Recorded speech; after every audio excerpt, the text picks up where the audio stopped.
महाभारत कथा के अनुसार कर्ण दुर्योधन को अपना परम मित्र मानता था, क्योंकि दुर्योधन ने कर्ण को हमेशा ही जाति कुल से ऊपर उठाकर एक योद्धा माना था।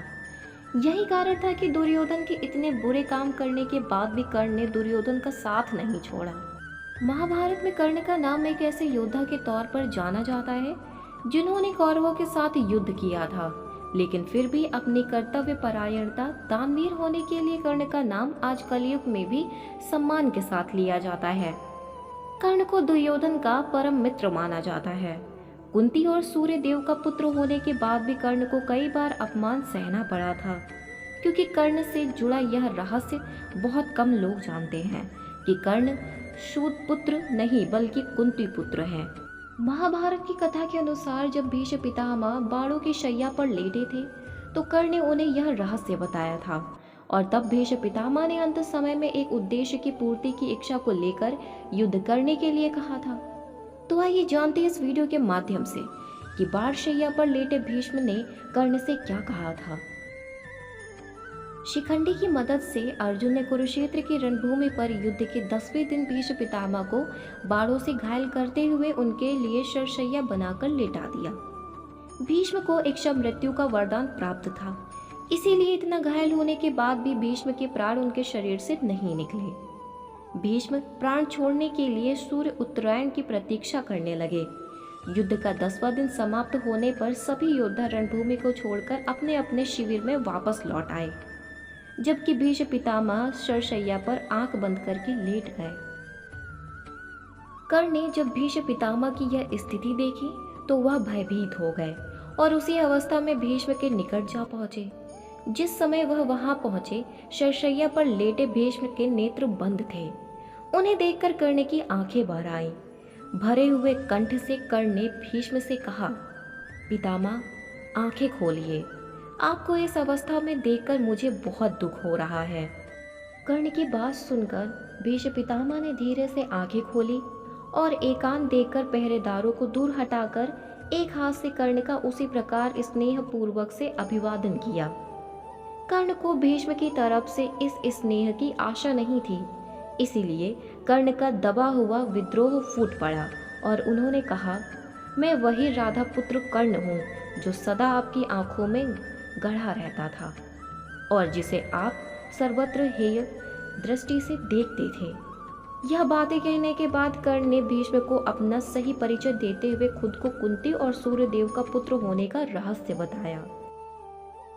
कर्ण की बात सुनकर भीष्म ने मुस्कुराकर कहा, वत्स, तुम्हारे प्रति मेरे मन में कोई भी दुर्भाव नहीं है। तुम शूरवीर और महादानी हो। मनुष्यों में तुम्हारे समान कोई नहीं है। मैं सदा अपने कुल में फूट पड़ने से डर से तुम्हें कटु वचन सुनाता रहा। मैं जानता हूँ कि तुम कुंती के पुत्र हो। पांडव तुम्हारे सगे भाई हैं। यदि तुम मेरा प्रिय करना चाहते हो तो अपने उन भाइयों से मिल जाओ।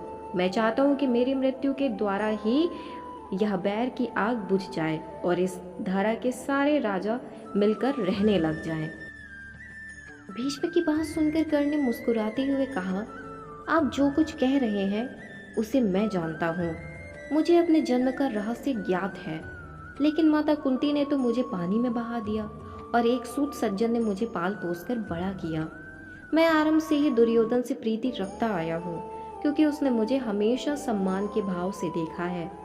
उसने मुझे एक योद्धा होने के नाते हमेशा ही सर्वोच्च माना है। मैंने यह प्रतिज्ञा कर ली है कि तुम्हारा जो दुष्कर कार्य होगा मैं पूरा करूँगा। दुर्योधन का ऐश्वर्य भोग कर मैं उसे निष्फल नहीं करना चाहता।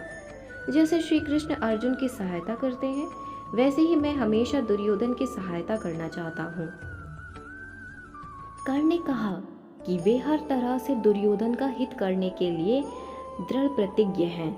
यह युद्ध तो होकर ही रहेगा, इसे कोई नहीं टाल सकता। मेरी इच्छा है कि मैं आपकी आज्ञा लेकर युद्ध करूं, इसीलिए निवेदन है कि आप मुझे युद्ध करने की आज्ञा दें।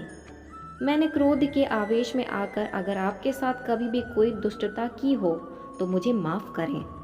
कर्ण को युद्ध के लिए कटिबद्ध देखकर भीष्म ने कहा, कर्ण, यदि यह भयंकर बैर अब नहीं छोड़ा जा सकता तो मैं तुम्हें आज्ञा देता हूँ, तुम स्वर्ग प्राप्ति की इच्छा से युद्ध करो।